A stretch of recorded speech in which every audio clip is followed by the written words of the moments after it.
o'clock, July 8th Board of Health meeting. The town of Littleton began conducting remote participation / Zoom meetings pursuant to Governor Baker's emergency order suspending certain provisions of the open meeting law on March 19th, 2020. Since that time, unanticipated legal concerns relating to the open meeting law have been brought to our attention by the town clerk.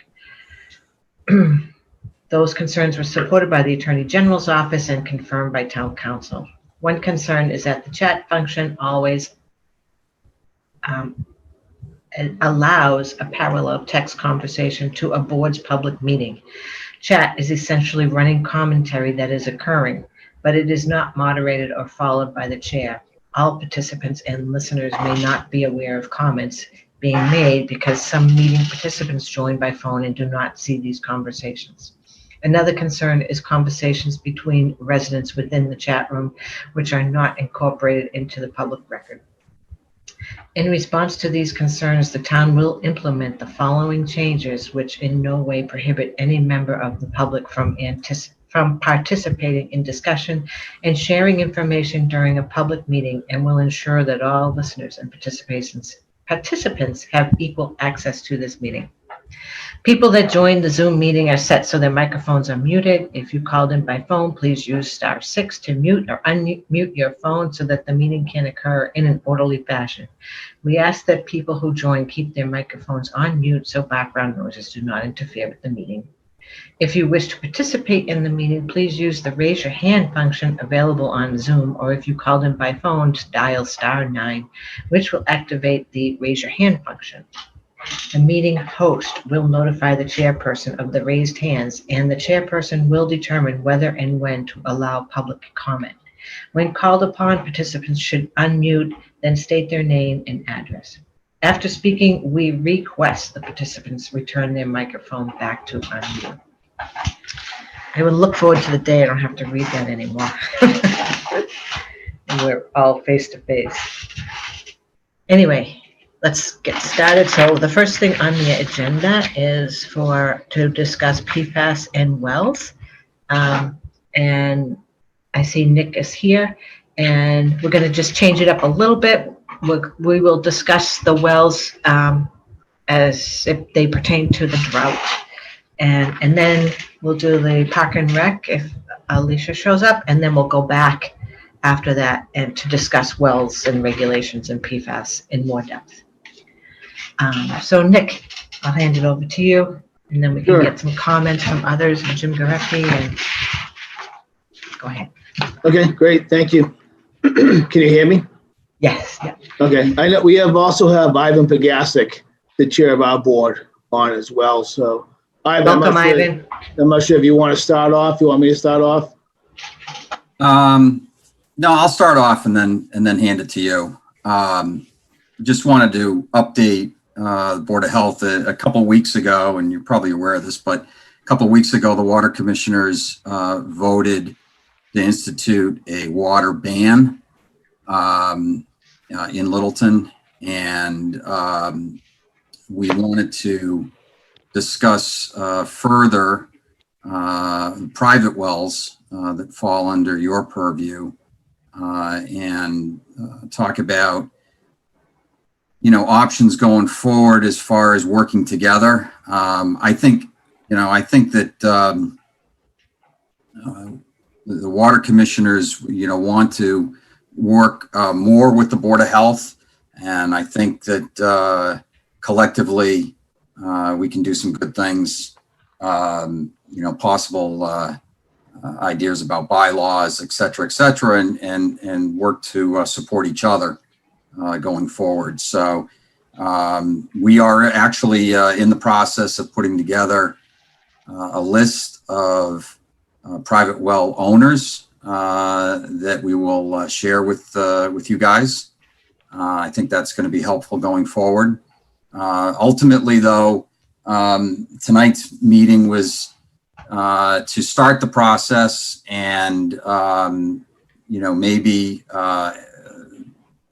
have somebody from your board and somebody from our board work together on how to address private wells, notifications, et cetera, and then come back and report to both boards with some ideas, language, et cetera, moving forward. Sounds good. Yeah, I mean, I think, so the water department, we have a water use conservation restriction bylaw already in place. And Louise, it's pretty similar to the one that you sent me today, but it really just addresses our customers. So I think if the two boards work together with myself and whoever else the Board of Health would like to tie into it, I think we can come back with one solution that addresses both issues. Since we're all really drawing from the same resource, when we're in a drought situation like we are now, we're in a level 2 drought as declared by the Mass DEP. We're all pulling off that same resource. We should be working together on, preserving that great natural resource of ours. So, Nick, you sent me, is that what you sent me late in the day, the regulations? Because I apologize, I didn't see them. I don't think I did. They're right on our website, though. If you go to, Okay. oh yeah, I sent you. I did. I sent you the link to it. Okay. Yeah, Okay. it's on our website. Okay. Okay, so, Jim Garecki, do you want to comment on wells? Sure. So I think the board was looking to possibly update the well regulations anyway. So one of the frustrating things we have, or one of the challenging things, I guess maybe the board has, is that private wells are really the responsibility of a private well owner. And though I think I sent you, Louise, and the board an opinion from the Massachusetts Association of Health Boards the last time we were in a drought, the board may have some control or tried to have some control over people using their private wells. They do recommend that you run that by your town council to see how that might apply in your community. And then, of course, how you enforce that is somewhat problematic. So I guess from my take on this is, one, we can look at possibly addressing irrigation wells, which I've had some inquiries on already in your regulations. And again, the Department of Environmental Protection have model regulations that we can use for that. There is another set of guidelines, a watering ban bylaw that I happen to see on DEP's website.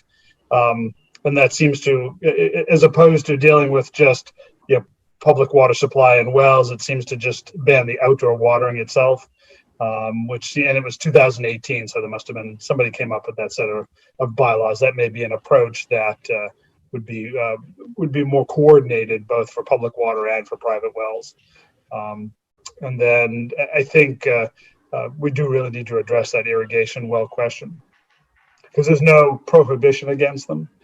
Even though I try to talk people out of it and try to explain to people that the water that they're drawing in their irrigation well is the same water the town's trying to preserve for the public water supply well. Either people don't care or they just seem kind of, I just want my green lawn. I don't know. So anytime somebody asks about one of those wells, that is a conversation that I have.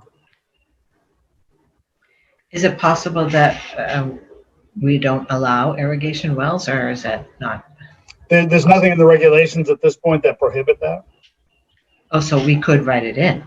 Well, and again, as part of looking at the regulations, to me, that would be, my recommendation to you would be to address that. Okay. Okay. Does anyone else have any questions or comments? This is Mike Zeldin. Can I ask a question? This is for our friends from on the water side who carry a heavy burden and do a great job at it. There are a couple of heavy users of water, whether it's, I don't want to classify it, but I'll call it industrial use. And I'm just going to, large volume is part of their business. Do you have any means technically of, shall we say, I don't mean enforcing, but encouraging, without becoming nasty about it, compliance with reduced water use? Or is that out of bounds as far as you're concerned because of who the customer in this case is? What I'm looking for is general approaches to people who are using water for things other than drinking. And I don't mean to be so narrow, but Yeah, we have, I mean, I assume you're referring to Patriot Beverage. We have a long history of whoever's been in that facility, whether it was Very Fine, Sunny Delight for the short period, Patriot now, and they work very closely with us, and it's a good working relationship. They didn't draw that much water in June, which is what kind of scared us the most as we were seeing the drawdown on our wells. But they're very easy to work with and very conscious of our water supply. I mean, you don't have to go into detail, but one of the things that might be useful is the best approach to use towards someone who just takes their water use, for example, for irrigation for granted. They don't think about it. It's there. And Right. obviously you persuade someone whose P&L depends heavily on water, and they seem to be able to work with you. So, I'm looking for what's the key, and we don't have to, to give away your. Sure. Yeah. I mean, even the residents in our community, ever since we put a watering ban in place, our wells have recovered, and they're holding. Now that can go away very quickly if we turn it back on. But this town's always responded very well to the commissioner's guidance with water use. Okay. So I think this is just taking it to the next level and wrapping the private wells into it. I got it. Okay. So there's nothing special here except education and noticing and. Right. Got it. Okay. Thanks a lot. Yep. And of course, enforcement, Mike. I didn't want to go there because I've always been curious what you guys use, late at night for enforcement. So Well, we don't want to give away our secrets. okay, thanks a lot. I can just see. Come on, we're supposed to be working together. Yeah, well, yeah. I don't want to give it all away. You do a little spigot, you turn them off. Yes, we know. It's okay. I won't tell you that I use my neighbor's spigot, but that's another story. Yeah, okay. All right. And Louise, that's the difficult thing with trying to enforce with private wells. We don't have any magic way of turning them off.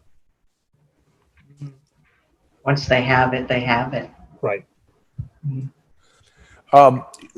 Again, this is a question maybe after we decide who and how we're going to be working together, but I just have another question, and that is there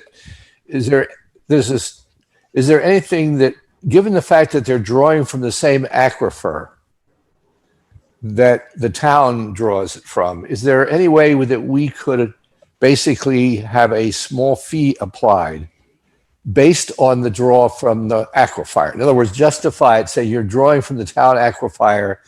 Everyone who draws from it pays something based on use, but we're not going to charge you, a well owner, for how much you use, just the fact that you're tapping into it. Yeah, I don't know, Mike. That's a good question. I think once we form this little small working group, a lot of these things can be chased down. Agreed. Yep.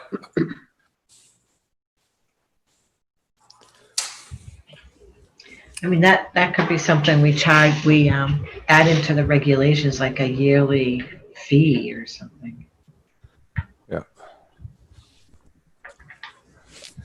Question, is there, you guys were talking about irrigation wells versus private wells. Is there a difference? I guess there's some people that use the private wells for drinking and some people use it, like the farms use it for irrigation. Is that going to have to be two separate types of wells and two different types of regulations? Yeah, I think that was Jim that mentioned that, but I believe what he was referring to is some people put in wells just for irrigation. Some people put in wells for their household use and irrigation combined. But some people do it just to avoid the premium cost of using town water for irrigation, and also to have the flexibility, as is right now, to use it whenever they want to use it. So to answer your question, Lisa, when you're putting together regulations, you may address those types of wells. I don't know, Nick, if you have any sense of any of the farms in town, if they have their own wells or if they irrigate with town water or. I'm not sure, Jim. Okay. Again, as we put together regulations, you certainly don't want to regulate out things that, Right. Obviously food production is a reasonable use of water. Correct. Yep. Do you have any idea of how many wells there are? Yeah, we've shared the number with you guys before. Don't quote me on this number, but it's about 500 or something like that. Private wells in town.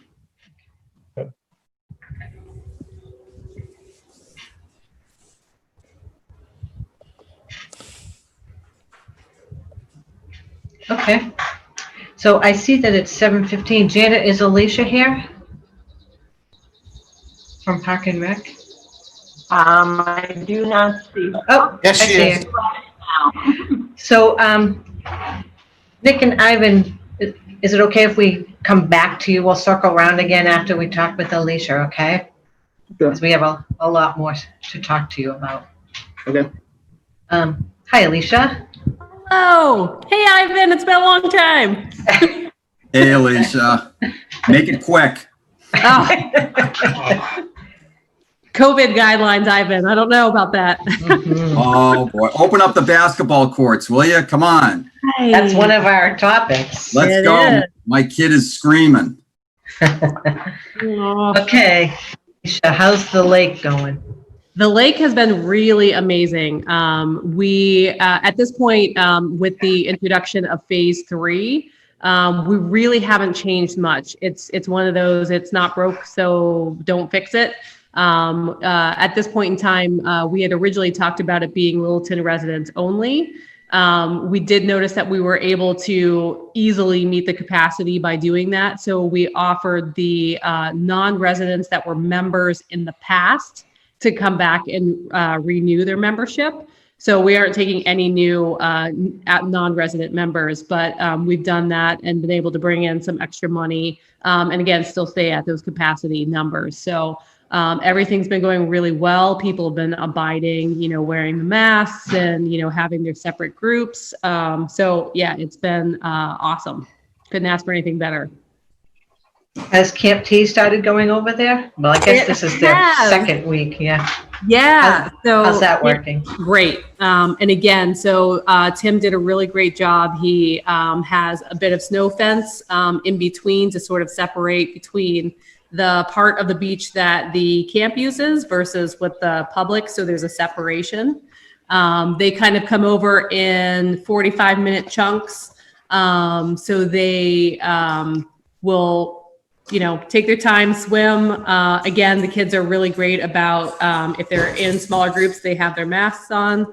And, when they're out in the water, they're also still social distancing and the counselors are out there with them as well. So, and the rotation's been going really well. So what we've done is, when one group walks in, they'll kind of sit down on the grass and they're going to wait for the next group. So then the group that's already in the water will exit out and go essentially up the boat ramp to head back towards camp. And then the group that was sitting on the grass then will move into the water. So it's pretty organized and structured how the flow goes. And what size are the groups?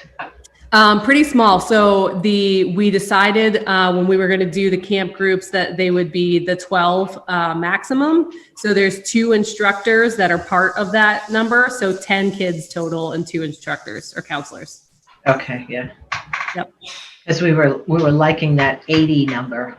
Yeah. Just to stick around there for the beach, so. And it worked. Like, I think some of the parents were kind of concerned that it wouldn't be fun and that the kids wouldn't enjoy it, and they're having a blast. Like, it's just such, in this time when it's just been so challenging for everybody to just see, kids be kids again. And, they're doing it in a safe way. The counselors are doing a really amazing job of implementing the guidelines.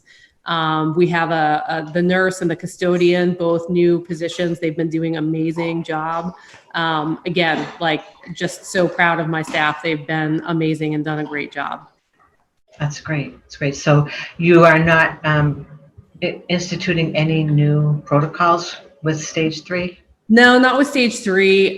We could expand the numbers, but at this point in time, it's working the way that it is. I think we feel comfortable and the parents feel comfortable about having those smaller groups. So if we had like a wait list that was, an arm and legs length, we would, maybe consider doing some bigger groups. But at this point in time, we don't have that. So like we said, it's working great the way it is. So we're happy to stay in the phase 2.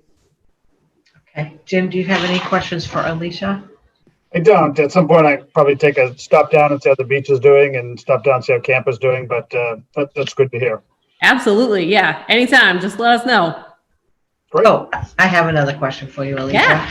Castle in the trees and I playgrounds.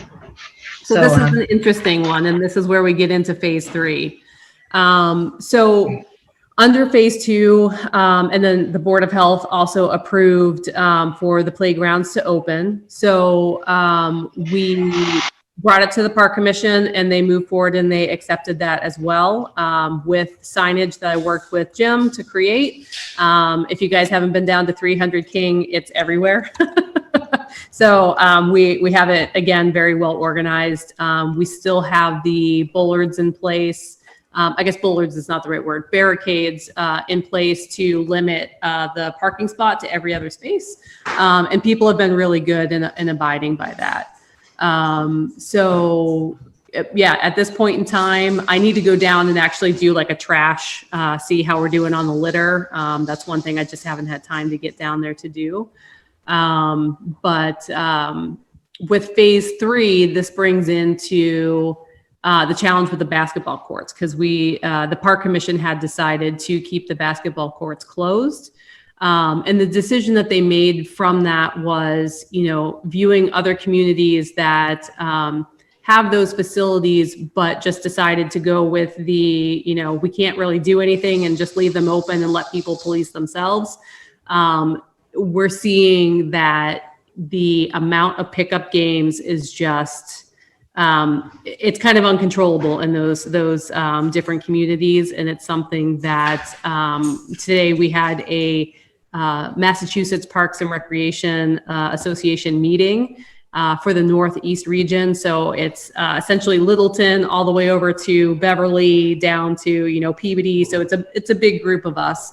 And I brought it to them and I said, listen, at this point in time, we were under the impression that in phase 3 that we would be allowed to have gameplay available for basketball.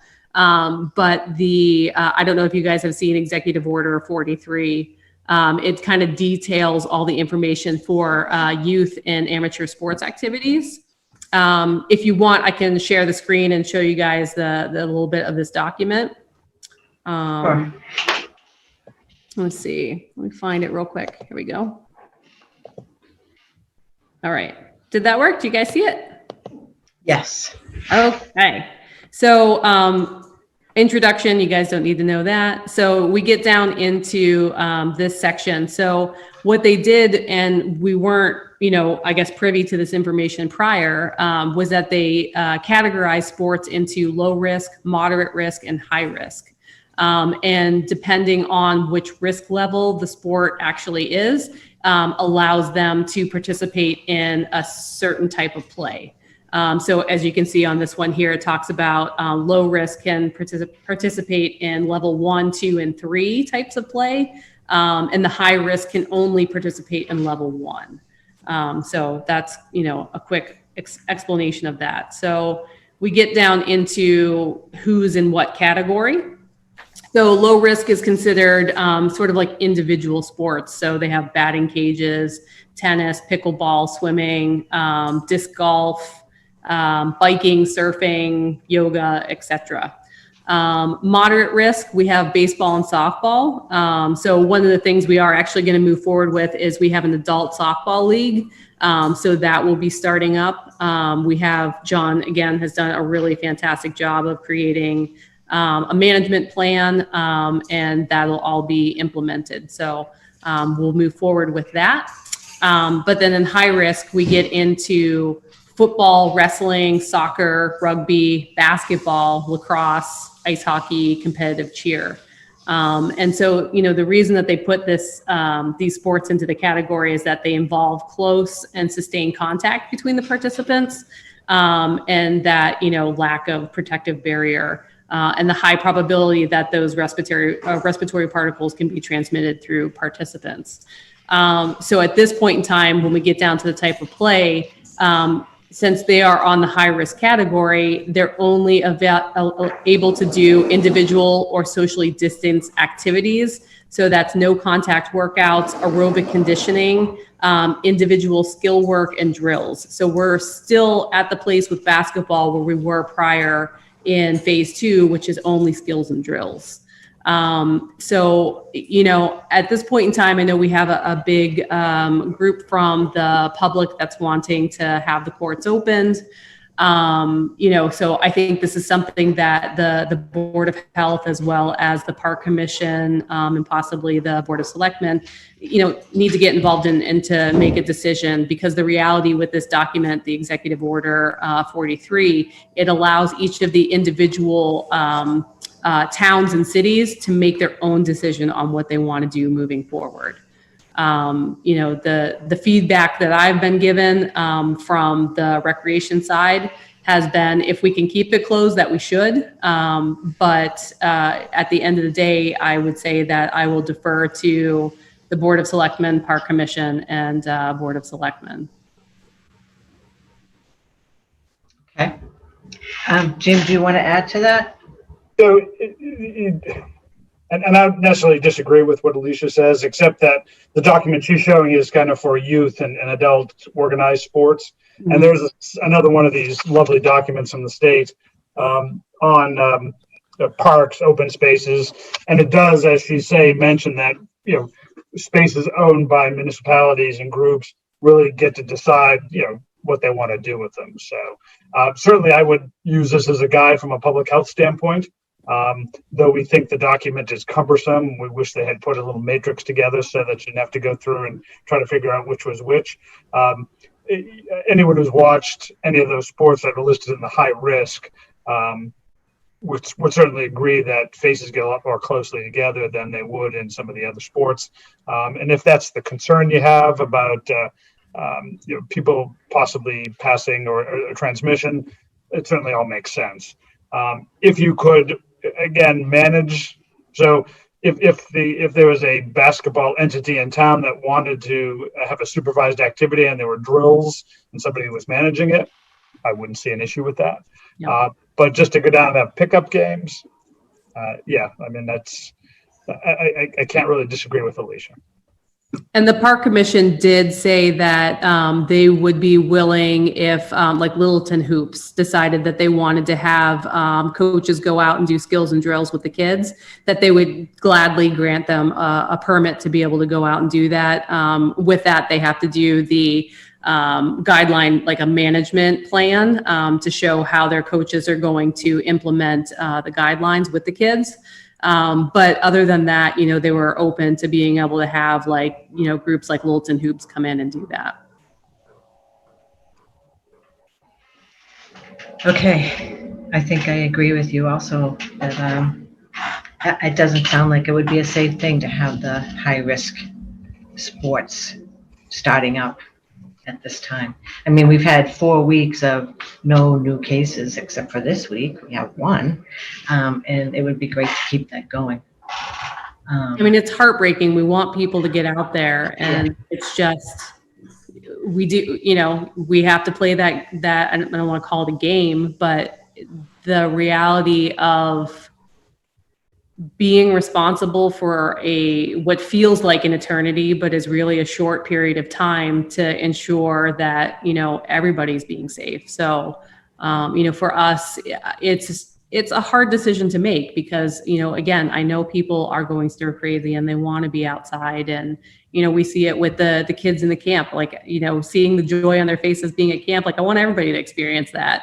But, there is a certain level of responsibility that, we are all responsible for. So basically at Castle in the Trees, the playground area is open. Correct. It's only the basketball courts that is not open. Yeah.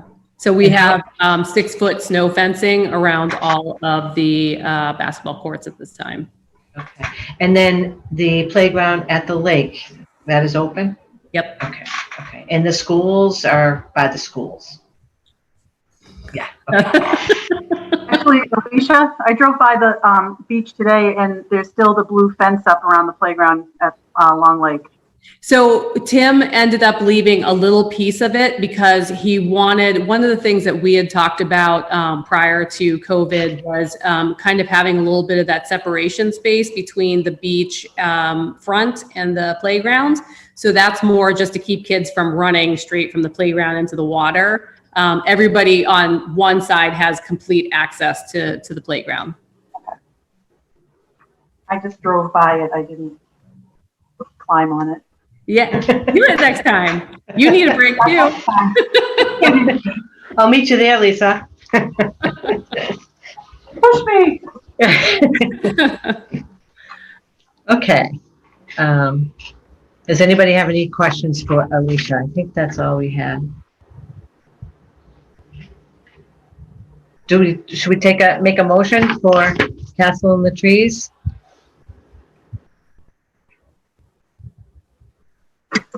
Motion to do what, Louise? To not open the basketball courts, I guess.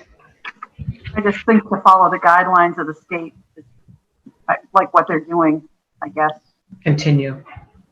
Okay. All right. Anyone else have any questions or comments for Alicia? This is just a comment. Up until we hit phase 3, Littleton has been able to continue to be in a kind of bubble.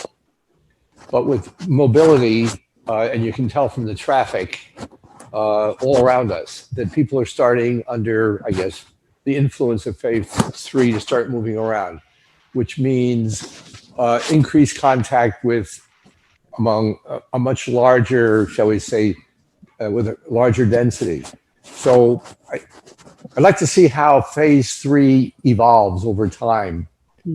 And I'm looking particularly at Marlborough. I'm not suggesting that they're awful, but they're one of the, quote, hotspots still burning away here in Massachusetts. There's a lot of cases in Marlborough. And there are quite a number of companies in Marlborough that I think employ people either indirectly or directly from Littleton. Just to give you some examples. I got from MIT the location of jobs and where people went, and also from the Department of Transportation, from the trains and all the rest. So it's not just Marlborough, but other places. So all I'm saying is it'd be a good idea to wait a bit before expanding our scope for, shall we say, things like basketball, other contact. Because it's not clear yet. Because the state continues, although our numbers look good, they're more or less vibrating around what I call a slow burn level. It's not really gone. It's basically just simmering. And with increased mobility, we just don't know if the people from Massachusetts can continue their good behavior. And because we're sort of unusual now in the US. Because of the great job that's been done in this state. And I'd like to be able to maintain that so we can get into serious discussions about schools and other stuff to bring people back, not necessarily to normal, but at least something where we're not all just standing around waiting. So I'm just counseling we just wait and not open up courts and things like that until we have a better idea of what's happening in the broader community, especially now that travel has been increased. Thanks. Sounds good. Any other comments or questions for Alicia? Ivan's just going to have to buy his kid a basketball hoop or something. Oh, I'll break the bad news to him. They found another court. I won't tell you where. Okay. Thanks a lot, Alicia, for coming on tonight. Absolutely. No worries. Anytime you guys have questions, let me know. Okay. Okay. Thank you. All right. Good night. Night.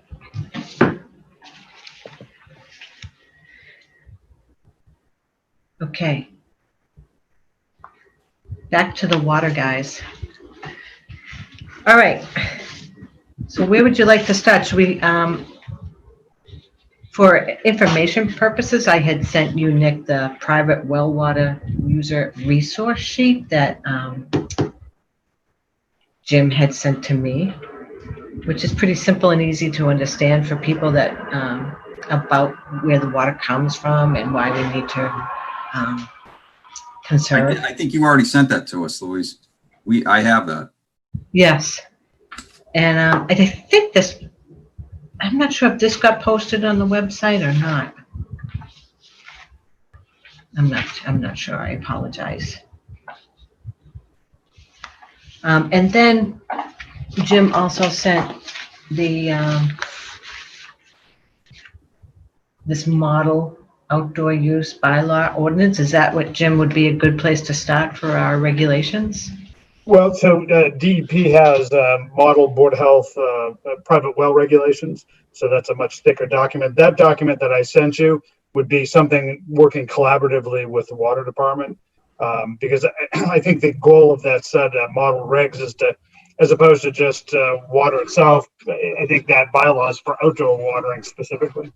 And Okay. it addresses both town water and private wells, and it has some triggers in there for, you know, the condition of the, you know, what level you're in drought and so on. So it has some triggers that get pulled that, you know, for enforcement. So, and it would seem to be a more systematic approach to, like I say, I read it and that seemed to be an appropriate place to start. But the well regulations, I think that's a separate matter for the board to put together. You have a set. The set was probably designed back in the late 80s when a lot of towns put together well regulations. Sometimes what's problematic is the terminology. It uses well, it uses private well, it uses potable water. So try to streamline language so that you can actually, control, if you will, the installation of irrigation wells. Okay. So it sounds kind of like the Board of Health itself needs to struggle through the regulation, and then maybe we come back to you guys and present what we've come up with and tailor it to better meet your needs. And does that sound all right, or what do you think? I think, Louise, we ought to work collaboratively on this. I think we have a lot of expertise that is in-house. We already have policies on that, and I think we can help, and we're here to offer our help. Okay. So should we why don't we set up a separate meeting to begin with that? Is that okay? Sure. Okay. Maybe somebody wants to from our board wants to volunteer to work with their board. So, yeah, I can do that if you want. I can work with you guys. When would you like to start it up? Immediately. Yeah, we're in a drought. Yeah, exactly. Okay, so today's Wednesday. I can't do it tomorrow night. Or how about So what's your schedule, Louise? Do you have time during the day or just evenings? just evening? I'm back Okay. working full time. Okay. Nick, what's your thought on bringing in, I mean, we'll have a commissioner, but bringing in Corey, bringing in staff too? Yeah, absolutely. Why don't we, why don't me, you and Louise work offline and try to find a date that works rather than try to force one tonight. Yep. But I can send a recap email to both Louise and you, Ivan, because I have both your email addresses, and try to find a day that works. And I can tie Corey into it because he knows these regulations pretty well. I'm not sure, Louise, if you want Jim involved in it, because Jim knows it. I was just going to suggest Jim be included. Okay, Sorry, Jim. Yeah, that's all right. Well, I mean, again, I see them as kind of two separate things. There's areas of town that aren't covered with town water, so people, if they're going to build in those areas, need a well, and so you need a set of updated well regulations to handle that. I think it's important to deal with the irrigation wells. I really do. So whether you deal with that separately sooner or as part of your well regulations, that may take a little longer to kind of go through. And then Nick and Ivan, I assume you're familiar with that document, that bylaw for the outdoor watering ban? Yep. Right. and whether that's something that's important to try to put in place too. Yeah, absolutely. If for no other reason than public education. If that, I assume a bylaw has to go to town meeting and get approved. That's a good way to get a lot of input and a lot of education out of that. Right. Okay, so I'll send a follow-up email tonight to Ivan, Louise, Jim, and Corey, and we'll try to find a day and time that works for our first meeting. Sounds great. And Louise, in the meantime, I can send all the board members a copy of the model regulations that DEP has for wells. Okay. I'm not trying to recommend all of it. It's a pretty thick document, and but you can at least get a sense of what a robust set of well regulations look like. Okay, sounds good. All right. Anything else for Nick or Ivan, guys? Any questions or comments? So, Nick, you said you had a list of everybody who has wells? Yeah, we do. We gave it to the DEP not too long ago. I asked Corey to resend that to me so I can share with you guys. So as soon as I have that, I'll get it off to you. And So like names and addresses kind of thing? yeah, and it's our best guess. I think we talked about this before, where it was just a cross-reference between electric and water accounts. Okay. So it might not be perfect, but it's a 90% there. Yep. Great, yeah, great place to start. Can you send it to Janet, please? Yes, I can do that. Thank you.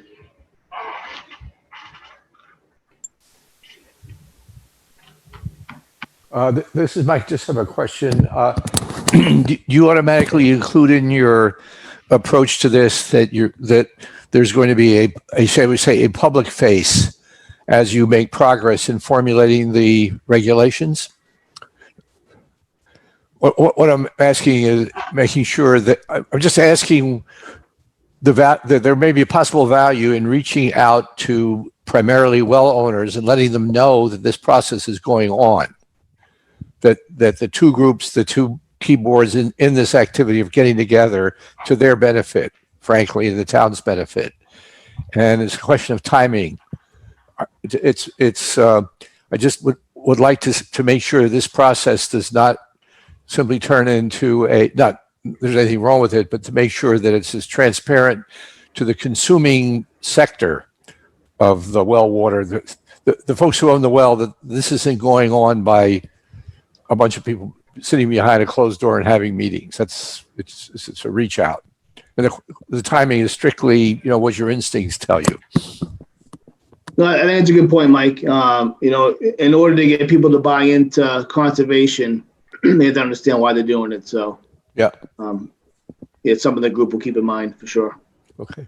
Does your list have an email for everyone that has a well? No. Oh, Is there a, I know we have Long Lake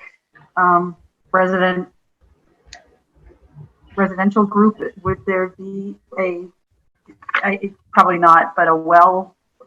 That would be something that, like Mike said, roughly 500 private well people might want to have a representative in this discussion too. That's a lot of people to try and contact and see who wants to be the spokesman for that group. Sure is. That is true. There's no such thing, though. There's no such thing as Littleton Private Well Owners Association. Right? By the very nature of private wells, they're pretty dissociated. Everyone just kind of puts one in when they need one. Yeah. So, Louise, when boards adopt regulations, there's state law that has guidelines for doing that. So they're pretty strict when it comes to adopting regulations that deal with septic systems. They actually talk about having a public hearing and notifying the public 2 weeks out, then a week out. There's nothing to say that if in the process of adopting private well regulations that you don't hold a public hearing to be able to discuss those, explain to the town why you're doing those things in a public hearing, and then give the town an opportunity to kind of be involved in that. We found, particularly with animal regulations, when people feel that they've had an opportunity to have a say in it, people seem to accept them more than if they're just kind of imposed on them. So. okay. Yeah, that's fine. I have no issue with that. All right. Anything else for tonight? Oh, I have one. Oh, yes, you do. Well, before that, I would like to make a motion, I guess I can't make a motion, but talk about that we go back to just 2 meetings a month since we only have, we're down to, well, for 4 weeks, we had no new cases, and now this week we have one. So I feel like we can go back to our normal meeting schedule. Would someone like to make a motion for that? Make a motion for the Actually, did normal you meeting. have PFAS at all on the agenda to talk about before we move on? Oh, sorry, Is there anything else you guys need to talk to us about? Nick, on the PFAS? And the Sure, private I mean, yeah, that came from you guys. I'm not sure, I missed that last meeting on what you guys discussed about PFAS. Just a brief overview, our temporary transmission line is installed now. It's been installed for just over a month. So our two sources at Beaver Brook and Speck Pond are both back online. It's reduced capacity at Speck Pond because of the PFAS. That with the dilution, we have to keep it under 20 parts per trillion. So we don't have the full capacity of Speck Pond available to us, but we are utilizing that water again, which is great because without that, in this drought, we'd be in serious trouble right now. So that the temporary line is up and running. The Wickham Ave treatment plant, which will house the permanent PFAS removal system, is in front of the planning board on August 6th. And we're working with Representative Arcero on the home petition for that and legislation. So that's moving forward. The design work for that's just about complete. So we're hoping to go out to bid in the fall with a spring start to construction. Great. Were we going to talk about, sorry to keep delaying this, the PFAS for private well owners? Were they notified? You guys notified them? Yeah, we notified all Littleton residents. Through your newsletter and the bills and Yes, everything? yeah. So they should know about it. And are you We still, know, all our communications about it have been going to them. So okay. they're getting all the same news that our residential customers are getting. And how's the test? I mean, I think at one point there were a couple of people's homes that were pretty high and you were testing some of the private wells. Yeah, there's two homes that are really high. I don't think Jim knows about them. They're Yeah. on the air side of Speck Pond, and the DEP's actually stepped up and is working with them on resolving that issue. Both residents know about it. DEP's working with them. Those were the two that were really high that we know of. So what are they gonna do? Are they gonna connect to town water or? No, they're gonna have in-home filtration system. Okay. Do you think of the roughly 498 other private well owners, did they get tested or did they just say? No, so the Board of Commissioners offered up a testing program to, I think there was like 120 or so people with wells in the Speck Pond watershed. So of the 500, only 120 are in the watershed that has the known PFAS contaminant. And probably about 20 have been tested. It's complicated. We really can't force them to test their wells. Once they do test it, then there's things that they have to do. So it's really a volunteer type thing. If they want to know, we'll help them with that and facilitate the test. And that's about it. But there's only 2 out of those 20 that had over 20 parts per trillion.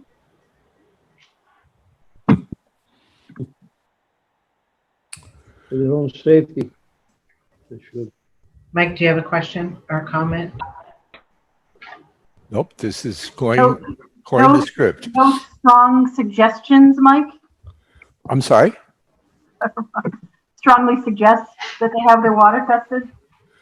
So Uh, that- If someone hasn't been able to figure out the advantages to it, and it's voluntary, my main concern is that if they're pulling from the town water supply, that's probably at this point, on the long-term basis, I just consider the drought to be a little bit more of a serious concern because it affects everybody in town very directly.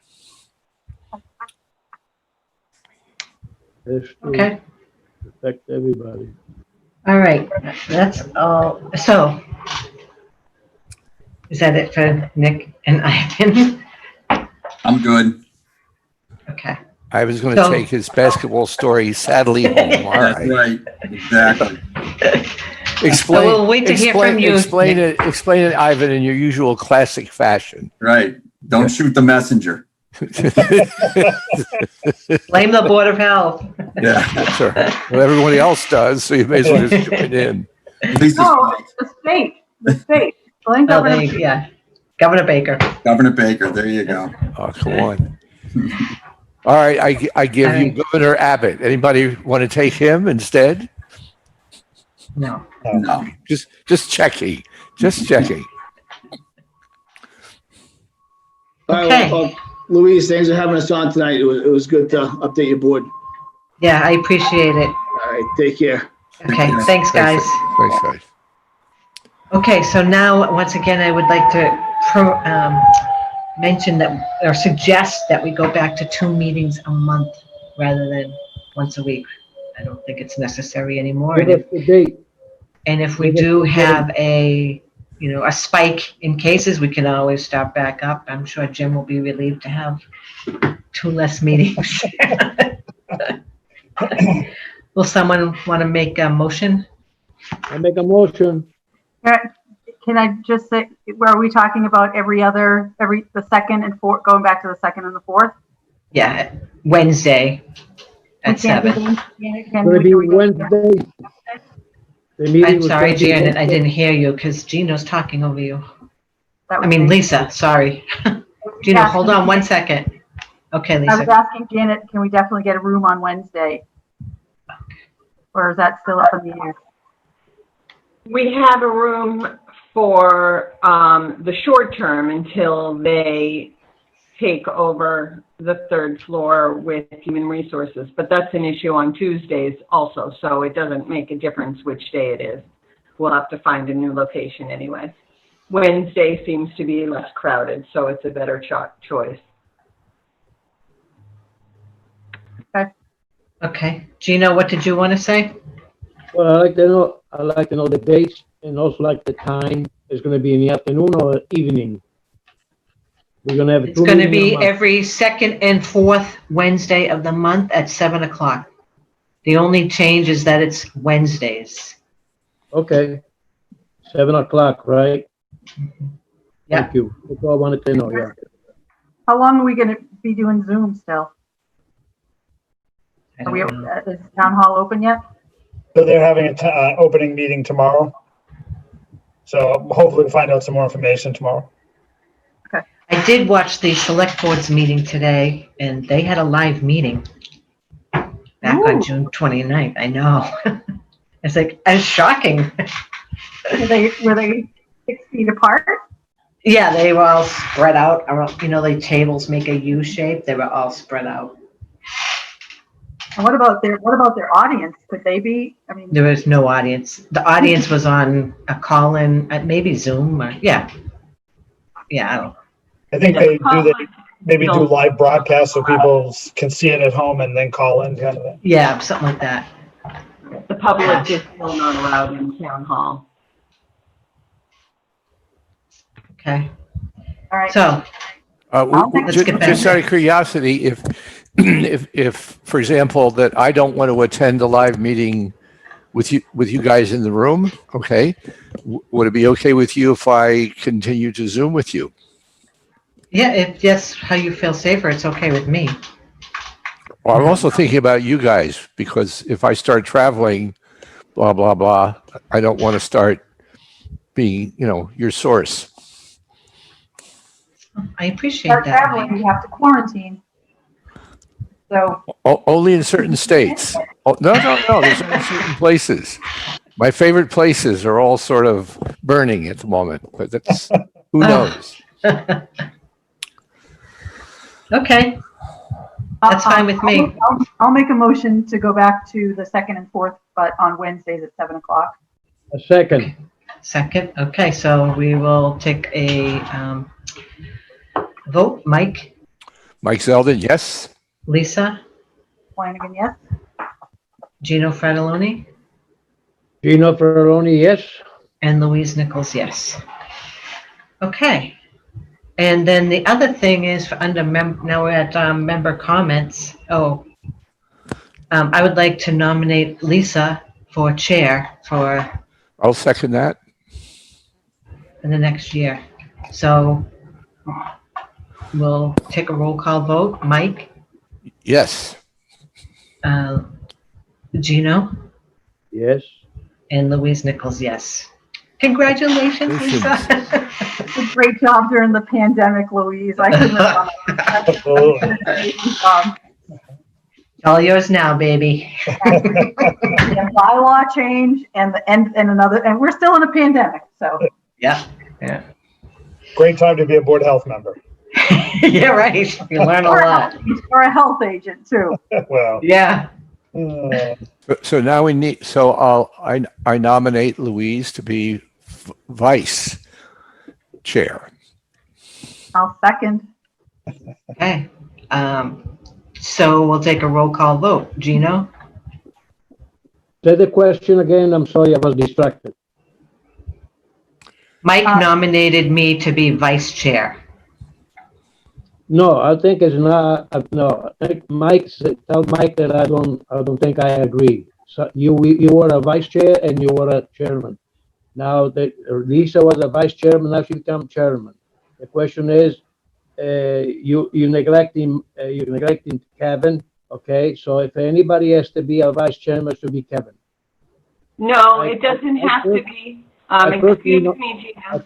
I personally nominate Kevin Baker. Excuse me, your nomination is out of order. There is already a nomination on the board. Michael, Michael, I've been here 16 years. Don't tell me I'm out of order. Gino Fratelloni, we already have a nomination. So I'm asking your vote. You're voting no. Yep. Mike Yes. and Lisa. Yes. Okay. All right, so then we have two sets of minutes, which I have to say I don't think I read them. June 6th, 17th, and June 23rd. Did you guys read them? I read one, but not the other, sorry. Okay, so let's I apologize, Janet, but we'll carry those on to the next meeting. And we haven't got. I'm sorry to interrupt. Can you hear me? Yes. We also have a clerk position that if we can just make a nomination for clerk. Okay. I will nominate Mike to be the clerk. I'll Is there a second. Okay. Yes, please. Gino? He can be a clerk as long as he doesn't give us trouble. Gino, is that yes? Okay. Yes, Mike? Gino, yes. Mike? Oh, you Yes. can't vote. You I can't for vote. yourself. Yeah, why are you asking me? No, Lisa? no. Lisa? Lisa Flanagan, yes. Mike for clerk. And Louise Nichols, yes. Mike for clerk. Okay. And we also don't have the minutes yet for last Wednesday, is that right? I didn't see them. No, I have not completed them yet. Sorry. No worries, I just didn't know if I was missing them. So since today is the second Wednesday, we will not have a meeting next week. In 2 weeks, we will have a meeting. So the 22nd Okay. at 7 o'clock, on Wednesday, 7 o'clock. Yes. All right, someone want to make a motion to adjourn? I'll make a motion to adjourn. I'll second. Thank you. Okay, and then we'll do a roll call. Gino? Yes, Gino, yes. Mike? Mike Zeldin, yes. Lisa? Lisa Flanagan, yes. And Louise Nichols, yes.